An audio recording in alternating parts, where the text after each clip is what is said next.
Welcome back to Midnight Grappler Animals, home of Flub Nation, and only Flub Nation, now celebrating 4 years of independence. I'm here with two true MGA patriots, Keigen, Salt. How are you gentlemen doing on this fine, independent day of ours? We missed you, and we're glad you're back. Welcome back. What do you mean? I've been back Thanks for some time for now. being here again. I'm happy you. But all you three of us, that's discovered like yourself. a new thing. Yeah, it's if you're listening to this on the day of release, it should be Independence Day if all things go well. If all American things didn't go Independence well, Day. Excuse me. American Independence Day. Independence Yeah, Day. sorry, I'm trying to appeal to the fucking Cro-Magnons from America listening to this podcast. yeah. And they do think it's the only Independence Day, to be clear. They don't understand. Yes, that they there's don't more understand than that one. independence exists in multiple different forms. Ignorance is what we're fighting here, as well as your joyless life, listeners. Yes.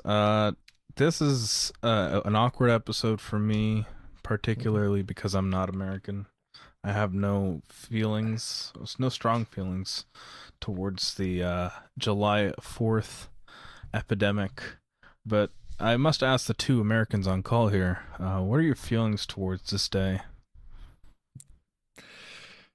Fireworks are cool. Well, this but one they're in also particular, annoying. I'm really antagonistic towards. See, Yeah, it's funny because yeah. we got the cat owner saying fireworks are cool, and then the dog owner saying that he's really antagonistic. So I think we my- understand where the allegiances lie already. My cat does hate fireworks, though, and that's why it's You like torturing him a bit, okay? Got it. no, I like fireworks are cool, but Keeping they're him humble. annoying. You didn't even let me finish the sentence though, so you're being a typical land here, Yeah, just well, barreling through. maybe you should fight for your independence. So again. yeah, yeah. But the 250 is bad. Salt's right on that. 250 is bad. yeah, I think it's probably the worst time for America to be celebrating a 250th, all things Yeah. considered. Or the best. 250 also, it's the equivalent of like, come on over. It's a huge event. It's my 33rd birthday. Hey, that's Jesus' birthday. I feel like No. that's That was I a feel bad like that number. one's okay. Yeah, 250. It's a quarter of a century. That's crazy. I don't know. 250. It's a That- quarter of a wrong. thousand Millennium. Yeah, a millennium. You're right. Millennium. A millennium. I always forget. I forget which one is which. Quarter of a Okay, millennium. who picked this Yes. and why? It's pretty simple. I don't know. Like This it's one very was- simple. It's probably the simplest reason for choosing a book, honestly, in quite some time. Maybe you know. not for this group of humans, but it also is like it really is obvious. I'm sorry, Sal. Like it came The out book of the is ether. called 1776. We're releasing this on July 4th. Yeah. I Awesome. know you would rather a different thing. I'm It's- sure there's yeah. a better, funnier thing This- to have covered for America's I mean, 250th better. birthday. Here's a better question. Rather than asking why did we choose this book, I think the better question to ask is why did Marvel choose to publish this book? There we This go. book. Yeah. I think this is a good opportunity to rant about the current state of Marvel. With all its truly banal decisions recently. And honestly, by the time this episode comes out, there's probably some other Yeah. bullshit that's happened between us Yeah. recording and the episode coming out. Yeah. Every week there's new bullshit from Marvel that is baffling. But I think the thing what's about this really book, every single page, how did any individual page of this comic make it to print is my question. Right. How did you How let did it make this it past happen? the conceptual state? Ever. Who Any point. commissioned this? This feels like a book that was commissioned. Yeah. It does. It and everything Trump. about it. Donald Trump. Everything about it. My wanted first this note book. on this book actually is, you remember the Aphes comics we read for Infinite Justice? The ones that they would sell on bases. On the base, yes. Yeah, Oh, yeah. Yes. Yeah. This Same has the exact thing. exact same Same energy. exact thing.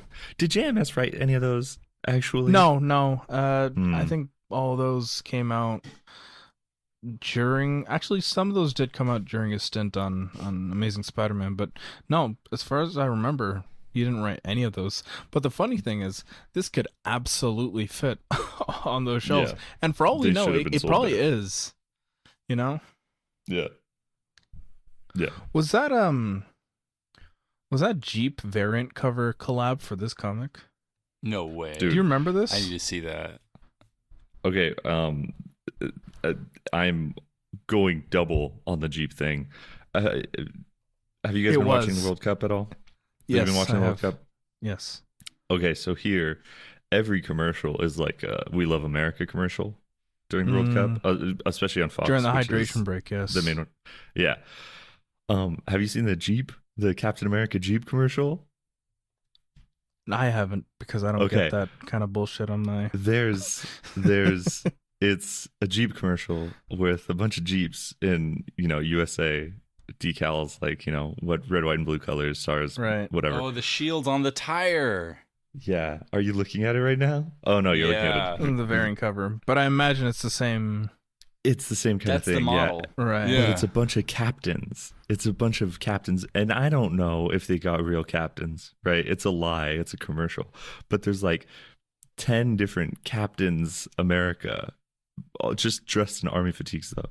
And it makes me want to kill something. I don't know what. So this is a Jeep commercial yeah. that's collabing with. It's the other way around. So It's Captain America, though. It is Captain America. It is though. Captain It's America. like all those. It's like all those 9/11 newspaper comics where it's like the original superheroes. Yeah. Oh, yeah, 100%. But it's just, they're all captains, though. They're all captains. And one of them's like really old. And I'm like, why aren't you a major yet, dude? Like, you're 70. Yeah, grow up, dude. Grow up. Grow up. Man, why are you a captain? You're nothing. You're the least important guy. Anyway, they've been doing a lot of Jeep stuff. For real, for real. Okay, I know think that. I think we've actually circled back around to the real answer here. Like, why does this exist? Why is this commissioned? This was all about Marvel doing some brand promotion with like other established brands. Like the Jeep is far more important than this comic. The Jeep is gonna make way more money than the Jeep comic. was in this Thing is, comic. I wish the Jeep was It in would this be so comic. much cooler I if it want was. the Jeep. Running Yeah, over I want Brits a with a Jeep. Yeah, like bring the Jeep. This book doesn't make any sense. It doesn't make anyone love America more, for one. Like It was this funny book because I does was nothing. looking at reactions for this comic, right? And one of the first reactions I saw to the first issue of this comic was from noted wife beater John De La Rose, calling it an un-American woke retelling of the war. Which That guy Damn. hates Benedict Arnold for real, for real. he hates Benedict Arnold just as much as he hates his own wife. He's he's an anti-positive depiction of Benedict Arnold. Yeah, it's funny. Later on in the book, when they say like, yeah, some of these guys were slave owners, some of these guys were wife beaters, but they all believed in the American way. That's when He's like, that's John me. De La Rose. That's when he turned around on the book, and he's like, actually, you know what? Maybe this book wasn't so bad after all. Yeah, there's my representation right there. He was waiting. Yeah, so There's like this- no wokeness in this book, by the way. There's so some that's- wokeness. there's this some isn't woke- lib, there's this is very lib very book. lib-pilled. This is a very lib-pilled book. So like not woke 2.0, not woke 2.0. No, this is Woke, like 0.9. 1.5. Okay, Like if okay. if this came out, if America was stupid enough to celebrate its 245th anniversary, I could see this coming out in 2021.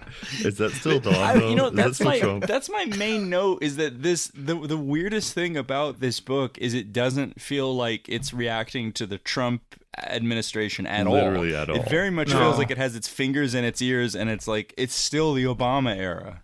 Yeah. No. I mean, it's so much. Well, it's like- so in the Obama era that they did a variant cover homaging that famous Spider-Man Obama cover. The Obama one, but with Awesome. who is it? Who's on this one? Isn't it George Washington? Yeah, a character's not even in the book at all. Speaking of characters that are not in the book, Sue Storm is on the first issue's First cover. two. The first two. First She's two, protecting yeah. them. She has them in a bubble in the second issue. What was What I don't happened? understand. Were they lying? Were they trying to trick us? They were hiding Clea's Why would involvement? what was the point of hiding Clea's involvement? I don't is my know, question. dude. You know, I like, don't know. who was gonna look at this cover? Who was gonna look at a cover of 1776, see Clea, and be turned away Yeah, I mean, from maybe reading me. it? Oh, like, why is she here?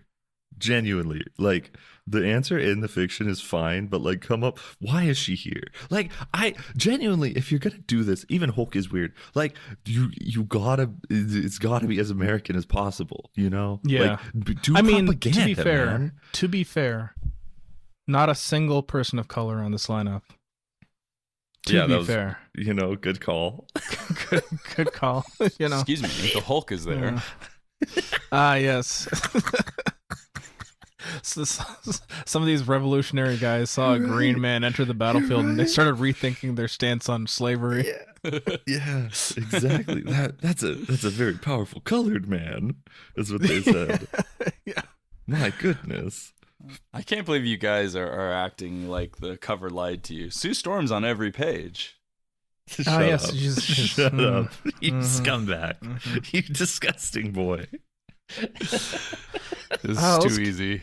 Let's give a quick rundown of this thing. So yeah, it started coming out in November of last year, which you might be thinking, why would they do that? It's probably just so they can get the trade paperback in time for July 4th. For America. I don't even know if it's even out, because God knows what's happening at Marvel's trade collection department, if that still exists.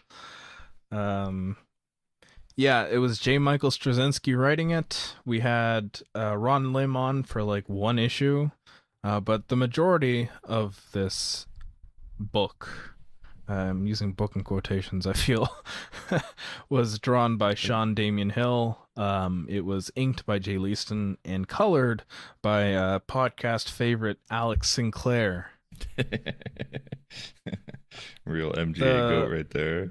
The premise of this book is, what if our Marvel heroes went back in time to ensure the Revolutionary War went exactly as it should, while also waxing poetic about how the so-called bad guys may not have been bad after all. Again, a lot of quotations being used here. We have Bruce Banner wondering if it would have been so bad to have the British win the war. We have, That's the wokeness, Salt. That's like 95% of the wokeness. Yeah, Was that like there's a exact lot. conversation. There's a lot of points in this book where the heroes are like, you know, was so and so bad after all? Was Benedict Arnold so bad after all? And then He's of course, a very good leader for blah, blah, blah, blah, blah, blah, blah, blah. and of course, Steve Rogers is there to be the voice of reason. To ensure that really, the historian, right? The historian. He, which like he's not always, again, like the Benedict Arnold stuff is in particular him being like, well, he was kind of the homie for a while, and then you know he just couldn't. It's all those debts. If it weren't for those debts, he would. No more gambling, kids. No more sports betting is what Captain America is telling you to do, and you should listen to him there in that situation. Marvel X Kalshi Avengers Doomsday collab coming very soon. I hate you. I hate everything. Yeah, That is a very 250 brand deal. God, where the fuck do we even start with this thing? Premise wise, I guess we'll start with the premise. It's a very Bronze Age premise, you know. And if I'm gonna give, but it would be one issue. It would be one issue, though. Yes, and that's the thing. At most, and 2 it would issues. be fun. It would be fun if it was one issue, and then like the second issue was just they were back. You know, like the first issue solved it, but the second issue was like, actually, we have some more juice in this. That would be okay. It would be fine. But this is such bullshit, is what it is. It is certified bullshit. It is pablum, is what I call it. Yeah. It exists to fill a slot on the shelf. That never should have existed, though. And it's a funny thing to say about Marvel, who, like, I feel like the vast majority of their line these days it's true. kind of just exists to fill in a shelf. Fair to say. The creative team here is honestly the funniest part about it, right? Like, J. Michael Straczynski was at one point one of the biggest names, be that famous or infamous, in comics. You know, like he was a household name at Marvel Comics some 20 years ago. And much like Chris Claremont, it's funny to see him relegated to doing this. Well, not funny, haha. It's just, Mhm. you know, he's the guy that they decide to go with. Yeah. Yeah. I mean, it's a worthless book. Like nothing happens. There's no reason this book exists. Like that's a problem with a lot of time travel stories, I think, especially if it's like a self-contained time travel thing. It's just the goal is to make nothing happen. Yeah. There's no effect on these characters. And nobody learned anything. I would say like a good chunk of the first issue is them talking about how they can't change anything. So stupid. the amount of times this book bends backwards to try and ensure that they don't touch anything, that there's no butterfly effect, is like things might change, but we can't do it. Only Morgan Le Fay. By the way, Morgan Le Fay is the bad guy here. Yeah. Oh yeah. For some reason. It feels like one of those things where Marvel was looking at all the copyrights that they had, and they're like, "Ah, shit, Morgan Le Fay is starting to run out. She hasn't shown up in a while. We gotta. She hasn't shown up in a while." Jason, when did you write Conan?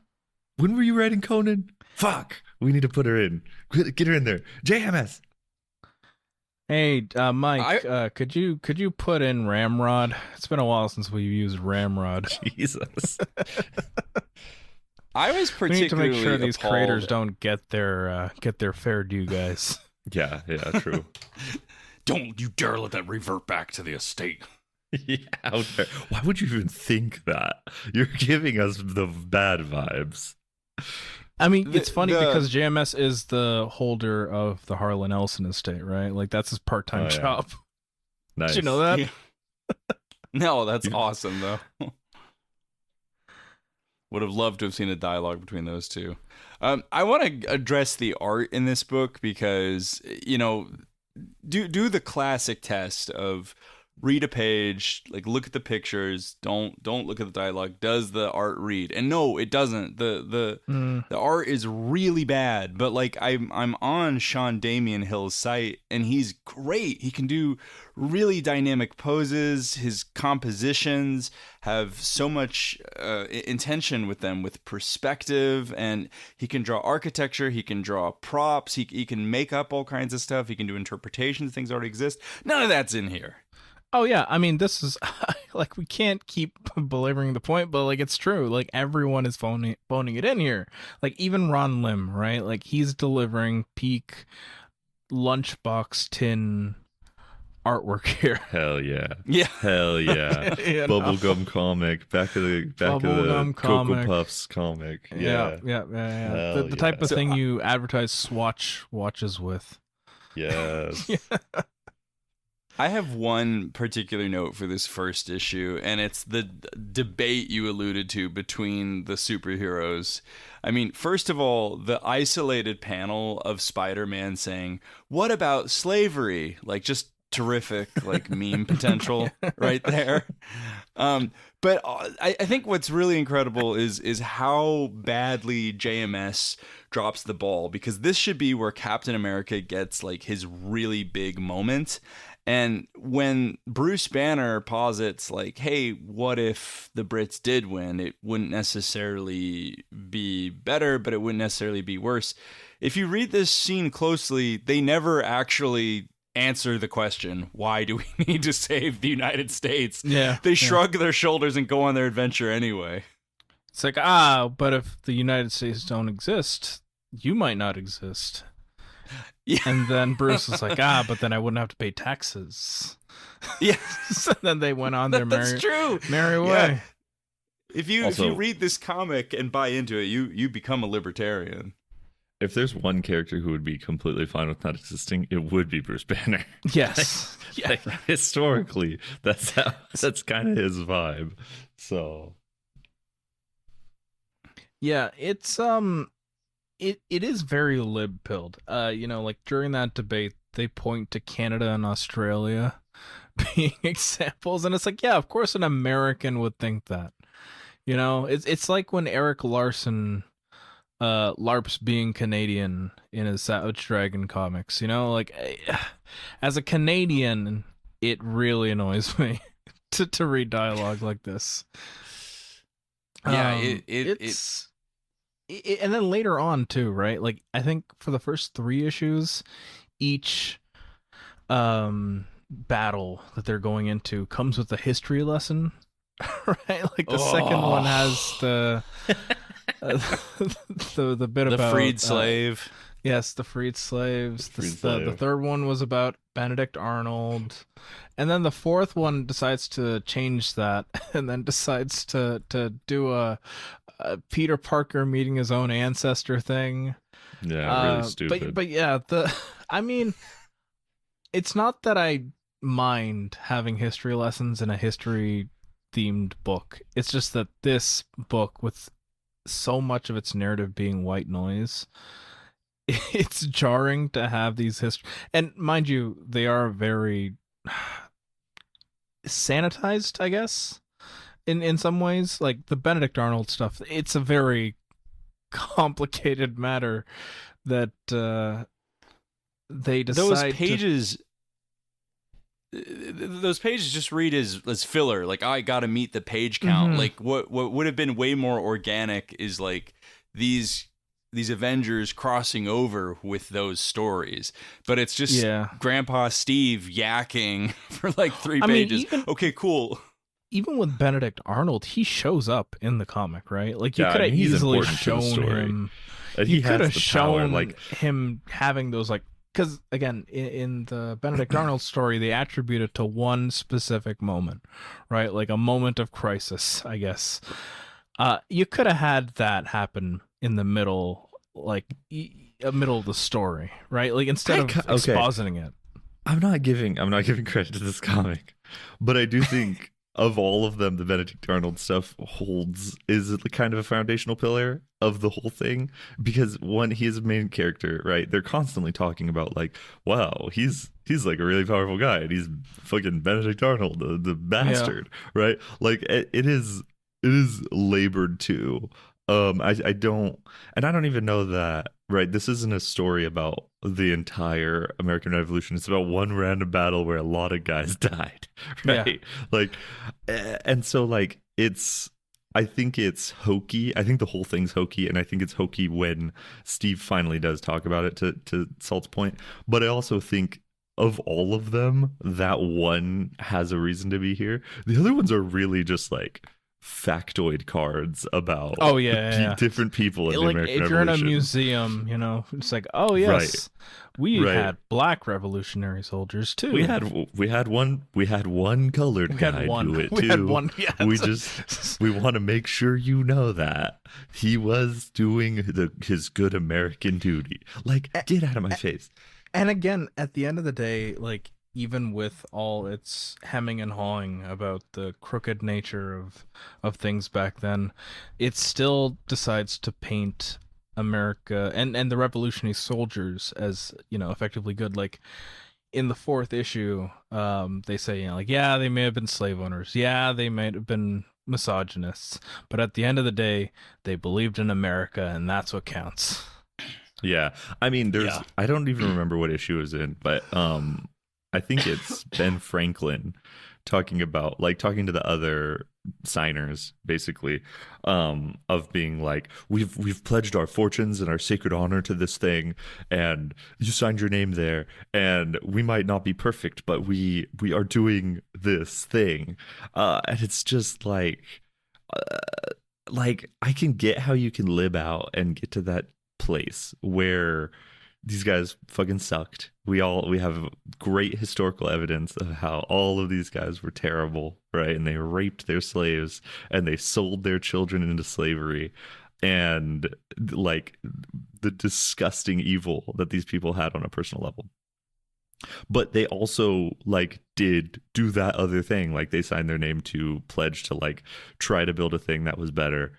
But then it's like I'm too woke. Like the thing, it comes back around, and it's like no, they 'Cause the didn't. thing is, like, They were if building you're- a capitalist they're structure. They're halfway there with the rhetoric, right? Like it's this idea that, yes, they were misogynists, yes, they were slave owners, yes, they were rapists, and the thought stops there. Right, When in reality, right. But it should have America's kept so going, and you should have beautiful. been like, okay, well, how does that affect Yeah. the nation that they end up creating? Like, how do their personal lives and their personal rhetoric affect the building of this new nation? DC, here's what you need to do. You saw this dog shit comic that came out. It's your turn to turn. make an even more dog shit comic. It's your turn. You need to do the 1776, but for communism. Okay, that's what we're doing. That's what we're doing, and we're gonna let them fight it out in the. Okay, hear me in out. the, Here's the concept, all place. right? Written by Chip Zdarsky. Stars Batman, stars Wonder Woman, stars Superman. You know what? Throw Martian Manhunter in there so we can get the alien You need the a green guy. representation. Yeah, Yes. yeah. The villain, KG Beast. All right. Okay. There we go. And instead of going back to the American Revolution, we go back to the Russian Revolution. The long Russian Revolution. They're there for years. Yes. Yes. Look, we can do this. We could do this. This wouldn't be bad. Yes, KG Beast on the side of the Tsar. I want Stalin to get the Benedict Arnold treatment. Yeah. Man, you could have Rasputin teaching KGB secret dick lengthening science. Yes. Yeah. Let Yeah, Hellboy be in there the fourth too. Just bring issue, Hellboy in. Martian Manhunter starts wondering, like, was Stalin so bad after all? Yeah, yes. And Superman then it's up could to be Superman. like, he was a It's good like, man yes. for many years. He was a great man for many years. But the debt, Well, but the gambling. He discovered Kalshi because one of us left our phone behind. dude, there's the joke about leftist memes be like, but also lib memes be like, this book is so wordy. Yeah, it's awful. Yeah. I mean, that's just JMS classic, though. Honestly, I think we should do a round table though. I think everyone should like put forward their funniest moments from this book because I have mine. Oh, Should I start, don't or have do you a guys good know one. yours? I don't have a good one, but this is going to be mine. I'm committed. Okay, go for it. No, Salt needs to go first. Okay. So Okay. go first. So the funniest moment in this book is Spider-Man awkwardly standing in the middle of this battle between the Continental and British forces, and he looks like he needs to wash his hands. He's kind of doing like the autistic kid arms, like not sure like what to do with his hands, and then he sees all the bullets. He's doing hand flapping, and he sees all the bullets flying around. He's realizing how many people are gonna die. He jumps in front of a musket to save a guy and gets shot. Like, Dude, that this is wounded. the same Spider-Man who's like constantly lassoing up like AK-47s and could like regularly deal with much more advanced weaponry. But him laying on this revolutionary battlefield, bleeding out from a musket shot, is awesome work. Thank you, JMS. Yeah, that bullet, the wound Spider-Man gets looks nasty. Also, It's crazy. It looks like his guts should be spilling out. yeah, he looks like he's gonna die. Spider-Man died on that page in real life. It's so funny that this is the character who has the fastest reaction times in all of It's his Marvel, whole deal. and he's the guy who can't deal with like a musket shot. Yeah, it's a big old bullet. Anyways, for real. but it takes like 10 seconds to fire this damn thing. I think I could probably dodge a musket. We're okay. MGA Mythbusters. Could Spider-Man have saved his ancestor Salt's in the gonna time wear a it takes to load up and fire a musket? Adam Savage. All right, that's mine. Keigen, you can go next. Mine is not story based. I guess I kind of. There's a goofy side thing. I'll bring that up later. Mine is I was finishing this comic yesterday, and you get to the last page of the last issue. Cap's pants, man.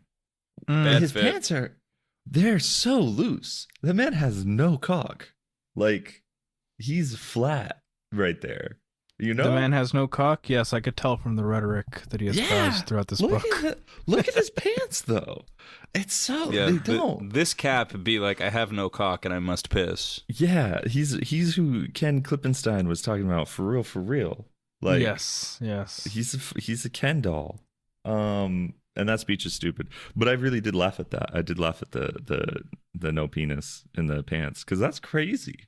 Pants don't do that. Yeah, I didn't. There was nothing here that I was like, wow, that was funny. But you're right that the Spider-Man thing is funny. I just wasn't in the mood. I just was not accepting this book in my heart in any way. For me, okay, I'm gonna give an honorable mention before I actually mention the part that actually made me laugh. The honorable mention is in the first issue when they bring up Morgan for the first time, and like the way that Tony Stark talks about her and their previous adventures with her, it's worded like a Family Guy cutaway gag.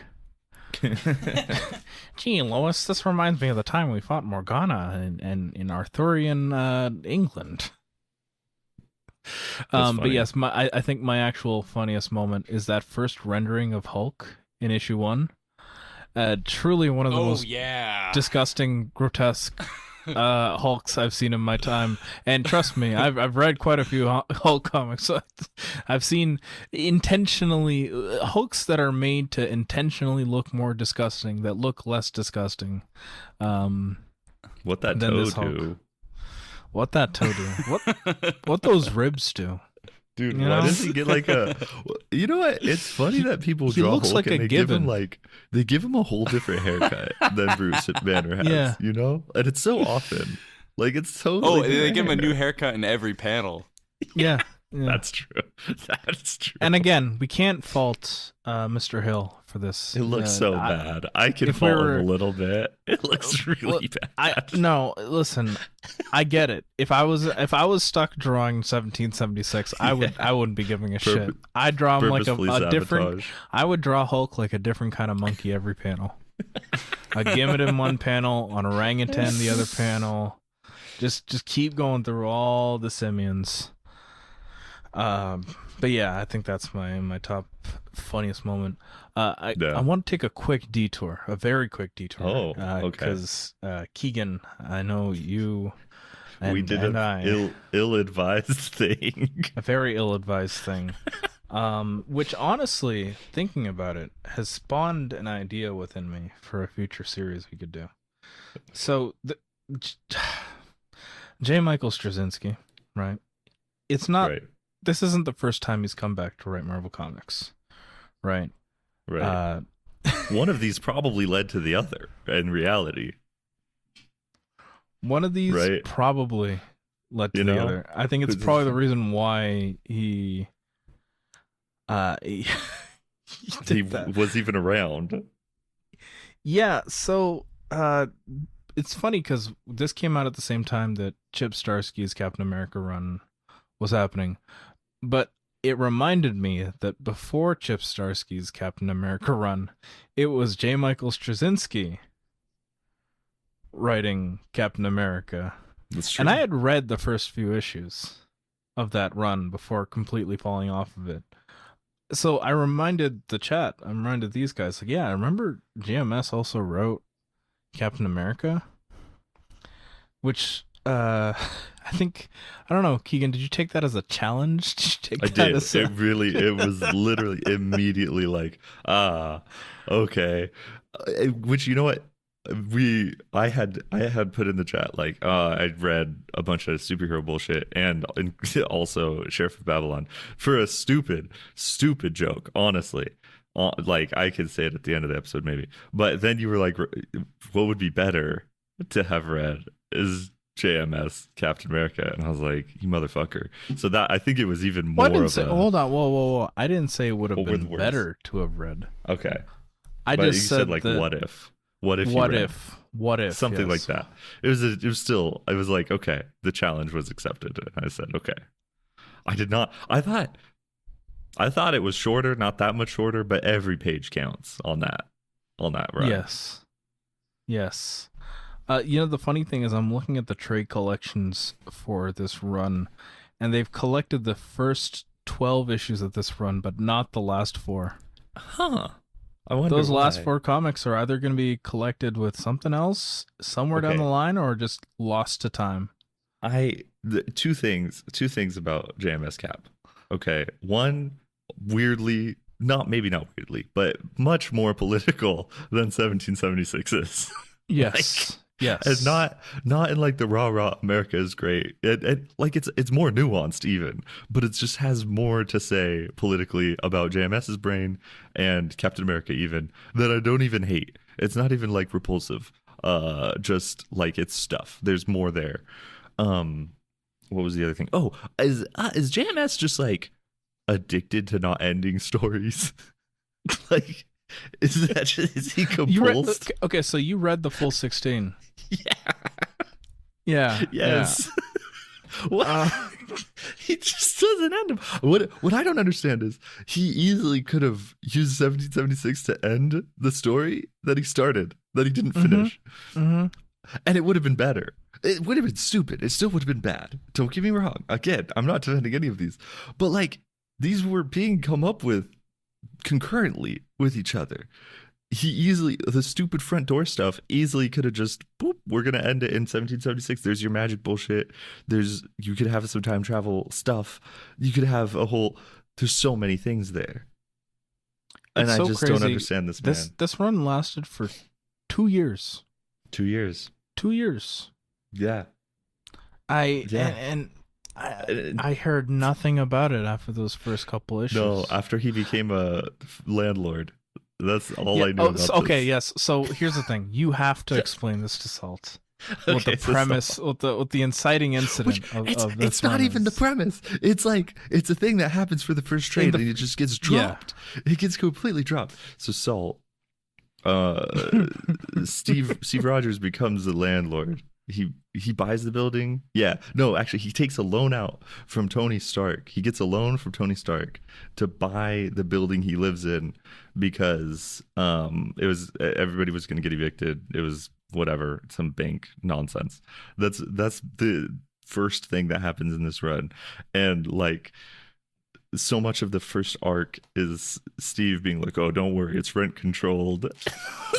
And like he's fixing up the place, right? He's like fixing people's showers and stuff. He hires a North Korean. It's Korean. He's a Korean, right? Yes. Yeah, a Korean immigrant to help with the handyman stuff, or the child of a Korean immigrant, something. Which just makes Steve look cheap. It just makes him look like a cheap person because he's like doing all his own repairs around his building. It really is. It's an incredible peer into the libertarian mind. So, I mean, that's about as American as Captain America could get, right? Yeah, it's beautiful. Yeah. It's wonderful. Yeah. I have a quick landlord story. Oh yes. Oh boy. So I moved out of my place and tried to get legal representation for some of the shenanigans landlord pulled. Talked to various lawyers. They said no, right?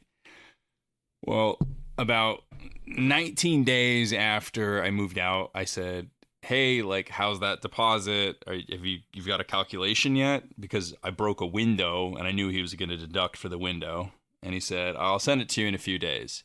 Well, that would put him past 21 days. And in Californian law, a landlord has 21 days to return your deposit or the calculation for however much they need to deduct. And I just let it hang. It's like, all right, I'll give him a little bit past 21 days. We're like well past 21 days because time keeps passing. We get to like 28 days. And I said, "Hey, you never got back to me. So this is a letter of demand officially. You need to send me my full deposit and the interest, or I'm taking you to small claims." then he responded as if I didn't say any of that. He's like, no, I'll send you the amount minus the window cost, like over $1,000. And I said, no, you're going to send me what I asked for. And like 2 days later, I got the full deposit and the interest. Nice. Hell yeah. That's what's Yeah, up. it was sick. Steve Rogers would be like, hey, that's what Steve Rogers would do. That's exactly what Steve Rogers would do. He would be too busy. He'd be like fighting some monsters. He didn't send it. He'd be like, damn. And then somebody would be like, hey, this is my legal right. And he'd be like, you know what? It is your legal right. Good job standing up for yourself. That's what Steve Rogers Keigen, didn't you joke when we were saying like who made this or who's this for? Didn't you joke that like Trump made this comic? I mean, the 1776 comic was made for Trump, was what I was saying. But like, no, I think you're onto something there, because he's got this thing called the Restoring Truth in American History Act. Yes. Hell yeah. Yeah, and it's an actual executive order. It said historical education should not be about divisive narratives, but instead should instill pride in the hearts of all Americans. And I found an interview with JMS where he says, at a time when so much of American discourse has become factionalized, it's a good time to look back and see where this began and what it still means today. And that was why he wrote this book. So this straight up could have come straight from the Trump admin. That's sick. I think my favorite thing about the premise of 1776 though is that, in the beginning of the thing, they're like, blah, blah, blah, time travel, blah, blah, blah. But like the reason what Morgan Le Fay is trying to do is she's trying to turn America Europe. Yes. Actually, I did note that down. She said something to the effect of She divide does, America right. into countries, not states, so that they can fight amongst themselves. She says it to be more like Europe. Like they say those words. It's so balkanization. Sick.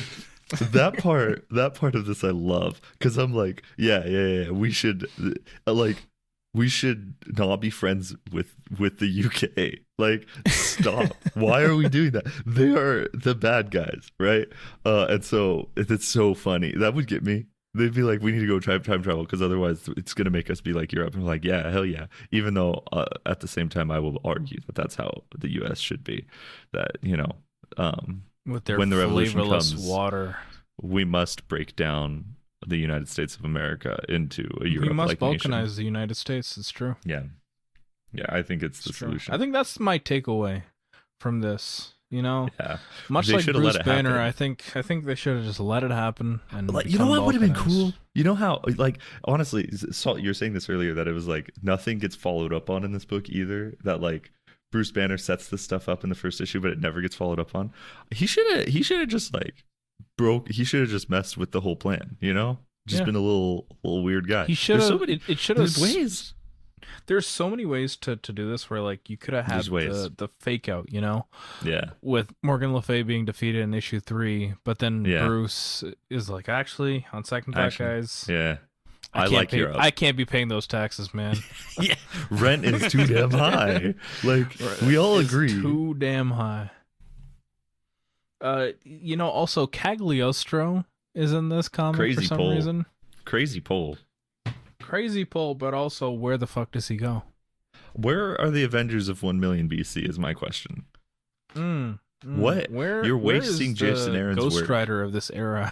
Yeah, you're wasting Jason. He said there's always Avengers around. Why didn't they like Days of Future Past back into some Avengers? That's the other Dude, thing. if you Go ahead, son. well, if you paid me enough, I will like lib out. I'll lib really hard and like, dude, I like Paul Hamilton Revere is the soundtrack. Ghost Rider of the era. It's like right there, Okay, so that was my first note was things having to more or less adhere to real history sucks. Like that is actually the worst thing about this comic. And you look at interviews with JMS, and he's like, "It's one of the coolest things about Marvel is that it's the world outside your window." And I'm like, "That's the thing that sucks. That's the thing that actually sucks the most. I don't care. I want superheroes in Revolutionary Wartime. Like, no, I don't want tech to have advanced faster. I don't care. I want the Hulk of 1776 wielding a musket. Like, do cool shit. Don't waste my time here. Steampunk Iron Man. Everyone's asking for this. Honestly, you know how their costumes changed when they got to 1770. Actually, that's the funny thing. They don't even go back to 1776. They go back to 1777. Insane. Initially. Made me feel insane. They don't spend a second.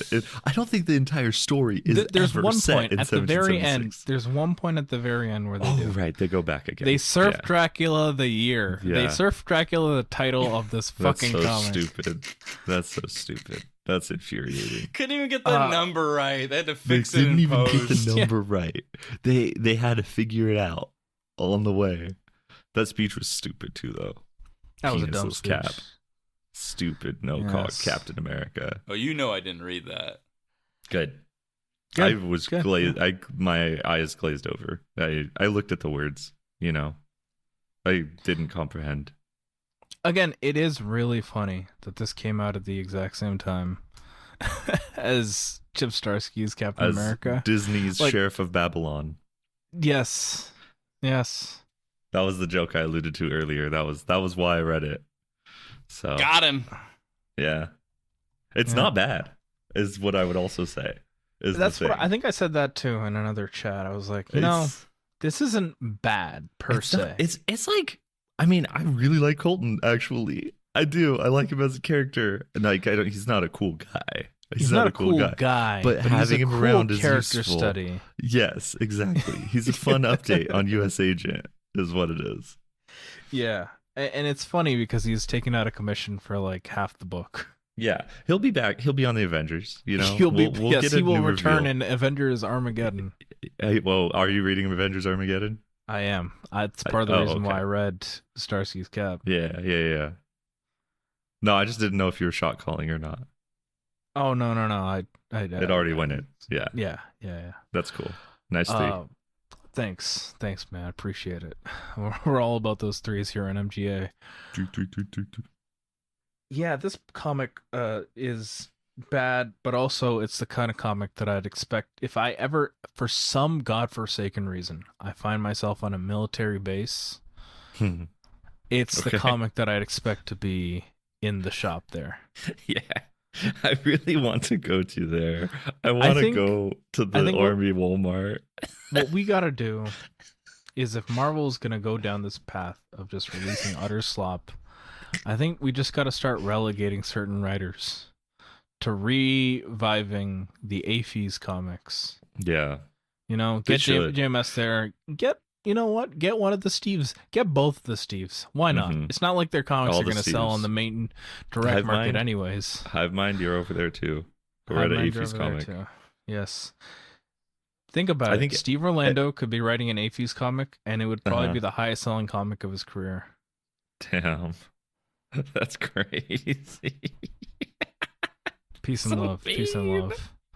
But it's like it's been years since Midnighter. We're done. You can't. It's been years since the Steve Orlando comic broke even. Yeah. But hey, Marvel will continue to give him books. So, I think I think for the most part, Marvel editorial is to blame for this book's existence.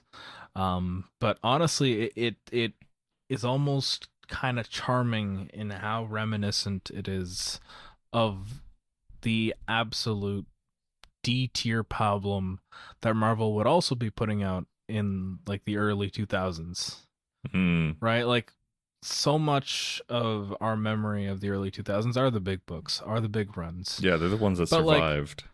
Yeah, exactly. There's the one that survive in the public consciousness. Yeah. But we always forget about those books, and this is one of those books. Like, this is something that, hey, even even 2 years down the line, right? Like, if it weren't for the fact that we did an episode on this, we definitely wouldn't remember that this comic exists.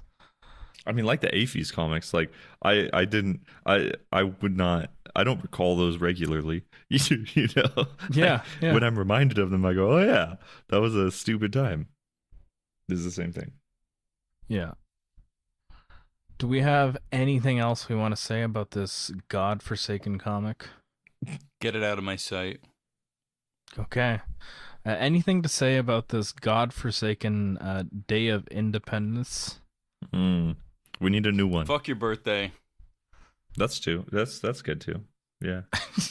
Salt the birthday. Salt Yeah. the birthday guy saying fuck your birthday. Dressed up as Woody. Just yeah. Salt, you should dress up as the next time you find yourself dressing up as Spider-Man. If it's a birthday, Just you should just record yourself saying fuck your birthday. Disney will sue you. If I hadn't sold the Spider-Man suit, then yes.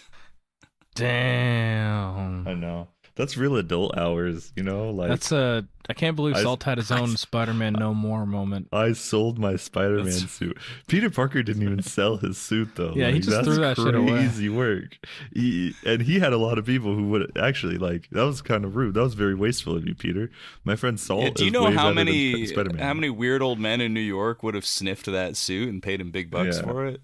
Which like do it? He's always complaining about how expensive the rent is. You know. Yeah. Well, folks, that is the episode. That is the show for this week.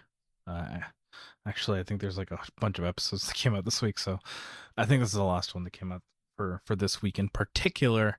That being said, folks, you don't have to give your money to J. Michael Straczynski. You don't have to give your money to Marvel. You have to give your money to us. Please go to patreon.com/midnightgrappleranimals at... What did I just say? Patreon.com/midnightgrappleranimals. Patreon.com. interesting. Yeah, Let him cook. I just went on. That was crazy. What? Patreon.com/midnightgrappleranimals is what I meant to say. Did Salt just tell Land to let Land cook? Is what I. Yeah, I did. That's awesome. Truly What a wonderful supportive things friend. happening Yeah. on Midnight Grappler Animals this week. The best of friends. Yes, patreon.com/midnightgrappleranimals. We have so much bonus content, enough bonus content to fill an island getaway, or if you find yourself stranded with just like an iPod that somehow can play podcasts, you'd have They're enough downloaded. bonus content, and they're all They're already downloaded on there. there. Yeah, Yeah. they're already on there. The island has Wi-Fi for some reason. Rachel McAdams is there. Fuck the podcast, I haven't watched that actually. movie. Sorry. Stop listening. Stop listening right now. What are you doing? Patreon.com/midnightgrappleranimals. If you want to talk to us, if you want to email us, the links to those are in the description of this episode. And you know what? Give us a good review on every podcast app of choice. Every single one, not just Apple, which matters the most. Every single one, so that every time someone searches Midnight Grappler Animals, the first thing they'll see, no matter which thing they choose, is a nice big 5-star review. Fellas, let's do a nice 4th of July themed Tastemakers grab bag. Who wants to go first? I love boosters. That is America. That is the essence of America, actually. Yeah. Okay. In every sense. Yeah, that's mine. Keigen? I've been reading a lot of superhero bullshit. Just been in the mood for it. Probably why I did tackle JMS Captain America the way I did. I don't know that I really. I don't know. I'm working my way up to Planetary. You're And working I'm your way realizing up to that- Planetary. Yeah, so I just read The Authority for the first time, and everyone's just been doing The Authority since then. Everyone's just doing The Authority. You could say, "Oh, Jonathan Hickman, he loved Morrison," and he's just doing The Authority over and over again, and I like it. I'm not complaining, but yeah. What else? Black Cat 11. Go read Black Cat number 11. It just came out Black Cat number 11. like weeks ago. Black Cat, the series Black Cat number 11. It's really funny. There's another one. What did I read? I don't know. I've been reading a lot of bullshit. Oh, I guess, you know what? Zdarsky Captain America. Go ahead. You know, it's not that bad. It's not even bad, really. It's not bad, is what I was. It's not bad. You know what? I will hijack this recommendation, and Yeah. I will say, read Mark Gruenwald's run on Captain sure. America. Yeah. If you need to read any Captain America run, yeah, Well, I mean, Brubaker is good. Brubaker's but good, but I mean, like, if we're Gruenwald. talking about like a chronology of the must-read Captain America canon, I think Gruenwald is the It reads flashpoint. way faster than you think, too. Mhm, It reads way mhm. faster than you think. You go, wow, that's 200 issues. I'll never get through them. And then it's been like a couple weeks, and you go, wow, I read all of them. We did it. Grunwald Cap's good. Rest in peace, Mark. You would have hated 1776. Yeah. Well, I think that's the episode, folks. That is hopefully the last July the 4th. We have to do an episode 4. God willing. Free my people, please. Free my President people. G. President G. President G. Free my people. We're ready. We're ready for freedom. You know what, guys? I think we did it. Thanks for listening. And as always, Keep on grappling. Keep on grappling. one for the fast lane and one for the slow lane. Just like Disneyland, the true American experience. Or Bucky's. Yeah, yeah. Go to Bucky's. No mention of Bucky, by the way, in this comic. Yeah. JMS Again, forgot Revolution- he existed. yeah, Russian Revolution, make Bucky do the whole Winter Soldier plot, but in the backdrop of the Russian Revolution. See, that's actually an idea. Yeah. Please pay me, Marvel.